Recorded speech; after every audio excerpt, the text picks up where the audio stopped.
হেফাজতে ইসলাম এটা কোনো রাজনৈতিক সংগঠন নয়। হেফাজতের ইসলাম এই ব্যানার দিয়ে রাজনীতি করার সুযোগ নাই। হেফাজতে ইসলামের নাম ব্যবহার করে এই ব্যানার নিয়ে আপনি এমপি মন্ত্রী হবেন এ খায়েশ করবেন না। তাকে তার যথাস্থানে যথা মর্যাদায় থাকার সুযোগ দিন।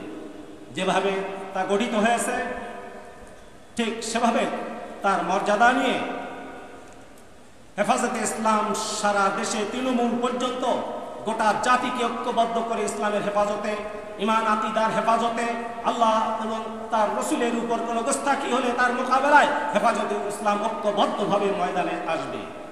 যেমনিভাবে শাইখুল ইসলাম আল্লামা আহমদ শফি রাহমাতুল্লাহ আলাইহি ডাকে সেই 13 সালে তিনি গোটা জাতিকে ঐক্যবদ্ধ করেছিলেন। যেদিন ইসলামের বিরুদ্ধে ষড়যন্ত্র, রসুল এবং আল্লাহর বিরুদ্ধে গোস্তাখি, বিভিন্ন ধরনের ইসলাম বিরোধী তৎপরতায় যখন মেতে উঠেছিল কিছু নাস্তিক মুরতাদরা এবং তাকে সরকার তৎকালীন সময়ের সরকার ছত্রছায়া দিচ্ছিল, এমনিভাবে পার্শ্ববর্তী রাষ্ট্র উস্কানি দিচ্ছিল, তার মোকাবেলায় আল্লামা আহমদ শফি রাহমাতুল্লাহ আলাইহি ডাকে এদেশের মানুষ ঐক্যবদ্ধ হয়েছিল। সেদিন শাপলা চত্বরে নির্মমভাবে অন্যায়ভাবে যে হত্যাযজ্ঞ চালিয়েছিল তার বদলা আল্লাহ রাব্বুল আলামিন নিয়েছেন। তাদেরকে চরমভাবে লাঞ্ছিত করেছেন, অপমান অপদস্থ হয়ে পালিয়ে দেশ থেকে চলে গেছে। প্রিয় ভাইরা, হেফাজতে ইসলাম কোন দলকে ক্ষমতায় বসানোর জন্য না, হেফাজতে ইসলাম কোন দলকে ক্ষমতার থেকে নামানোর জন্য না।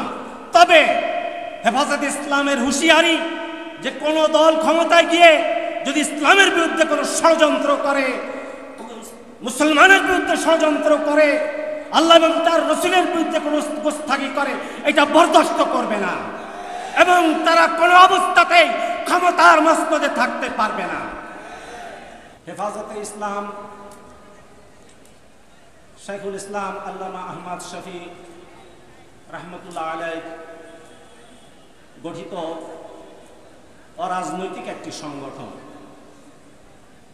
যেখানে সংবিধান তথা তিনি তিনার জীবদ্দশা পর্যন্ত তিনি বলেছেন হেফাজতে ইসলাম এটা দ্বীনের হেফাজতের জন্য, ঈমান ও আকীদার হেফাজতের জন্য কাজ করবে। যেখানে ইসলামের বিরুদ্ধে আঘাত আসবে, ঈমান আকীদার উপরে আঘাত আসবে, আল্লাহ এবং তার রসুলের সামনে কোনো গোস্তাখি হবে, সেখানেই হেফাজতে ইসলাম তার প্রতিবাদে কর্মসূচি গ্রহণ করবে, মাঠে নেমে আসবে। কথাবার্তা স্পষ্ট। হেফাজতে ইসলাম এটা কোনো রাজনৈতিক সংগঠন নয়। হেফাজতের ইসলাম এই ব্যানার দিয়ে রাজনীতি করার সুযোগ নাই। হেফাজতে ইসলামের নাম ব্যবহার করে এই ব্যানার নিয়ে আপনি এমপি মন্ত্রী হবেন এ খায়েশ করবেন না। তাকে তার যথাস্থানে যথা মর্যাদায় থাকার সুযোগ দিন।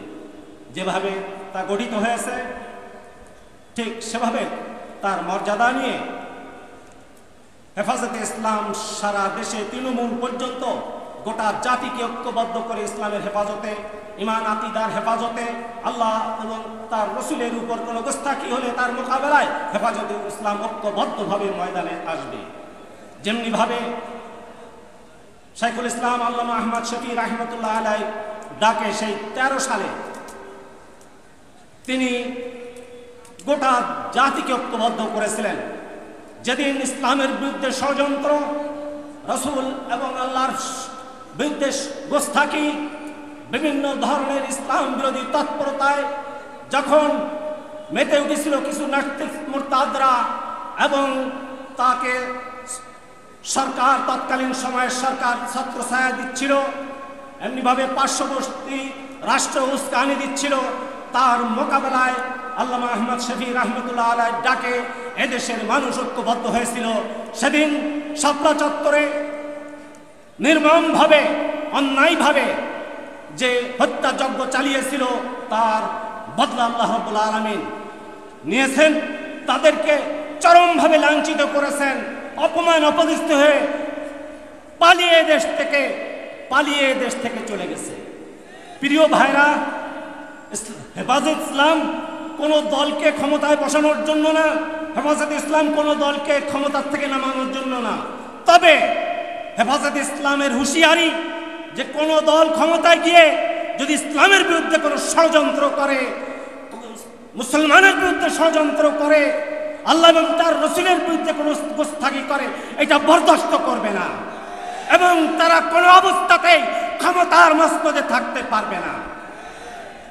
প্রিয় ভাইরা, আজকে যারা ক্ষমতা আছে বা যে সমস্ত রাজনৈতিক দল ময়দানে আছে ক্ষমতায় যাওয়ার চিন্তা করছে, তাদেরকে ব্যাপারেও স্পষ্ট বলে দিতে চাই, ইসলাম ৯০-৯২ জন মুসলমানের দেশে ইসলামের বিরুদ্ধে কোনো ষড়যন্ত্র করবেন না, তাহলে আপনারা কোনো অবস্থাতেই এখানে আপনাদের কাঙ্ক্ষিত লক্ষ্যে পৌঁছতে পারবেন না। এদেশের তাওহীদি জনতা আপনাদের সেই গোস্তাখিকে বরদাস্ত করবে না। এদেশে তাওহীদি জনতাকে হেফাজতে ইসলাম ঐক্যবদ্ধ করে তার দাঁত ভাঙা জবাব দেবে।